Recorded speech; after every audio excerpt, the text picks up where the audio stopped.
Dans cette nouvelle vidéo mise en ligne en début de journée sur le site de Pierre Rigaud, militant animaliste, on découvre les conditions de vie des canards colverts élevés à Céré-la-Ronde.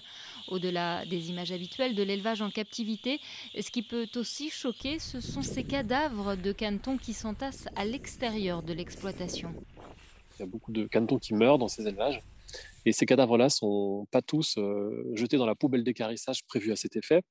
Les cadavres sont jetés dehors sur un tas de fumier, donc à l'air libre, ce qui me semble pas tellement correspondre à ce qu'on peut attendre en termes de respect des consignes sanitaires pour la diffusion des maladies.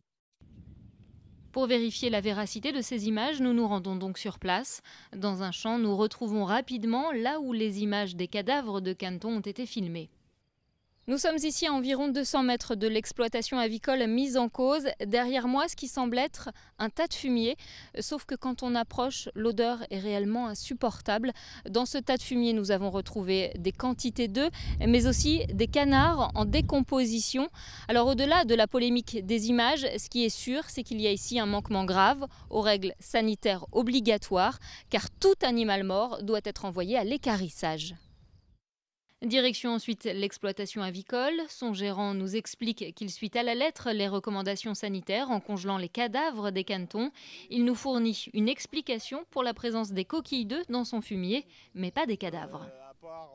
Le meilleur moyen de fertiliser aujourd'hui, plutôt que d'acheter des engrais chimiques, c'était de revaloriser ces coquilles, donc ce calcaire, à travers les épandages. Donc oui, on peut retrouver des coquilles vides dans le tas de fumier.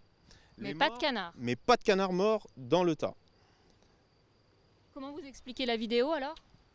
La vidéo, à part, je vous explique, à part avoir récupéré des cadavres dans le bac de carissage et les avoir emmenés de l'autre côté, je ne sais pas. Selon lui, c'est donc le militant qui aurait placé ces cadavres dans son tas de fumier. Il nous annonce vouloir porter plainte pour avoir constaté son intrusion dans une installation classée. La préfecture, quant à elle, va diligenter une nouvelle inspection des lieux dans les prochains jours.